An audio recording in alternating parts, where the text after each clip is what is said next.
പൊന്മുടി സന്ദർശിച്ചു മടങ്ങിയ കുടുംബം സഞ്ചരിച്ച കാർ അപകടത്തിൽപ്പെട്ട് 7 വയസ്സുകാരി മരണപ്പെട്ടു.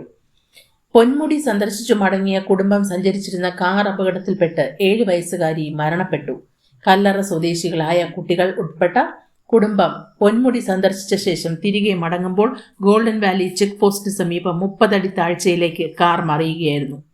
അപകടത്തിൽ പരിക്കേറ്റവരെ ഉടൻ തന്നെ വിതുര താലൂക്ക് ആശുപത്രിയിലേക്ക് മാറ്റി. കാറിൽ 8ഓളം പേർ ഉണ്ടായിരുന്നു.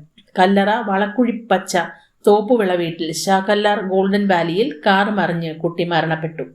ഇന്ന് വൈകിട്ട് 6:30 ഇവർ സഞ്ചരിച്ചിരുന്ന KL 21T 7959 നമ്പർ കാർ 30 അടിയോളം താഴ്ചയിലേക്ക് മറിയുകയായിരുന്നു. കല്ലറ വളക്കുഴിപ്പച്ച ശ്രീശൈലത്തിൽ അനൂപ് വയസ്സ് 47, അനു വയസ്സ് 38, നിവേദ് വയസ്സ് 13, തീർത്ഥ വയസ്സ് 17, കല്ലറ തറട്ട അഖിന ഭവനിൽ ലതിക മകൾ അഖിന വയസ്സ് 17, പാങ്ങോട് മൂന്നുമുക്ക് ബോസ് നിവാസിൽ ഷൈനി മകൾ ഗോപിക വയസ്സ് 17 എന്നിവരാണ് പരിക്കുകൾ പറ്റിയിട്ടുള്ളത്.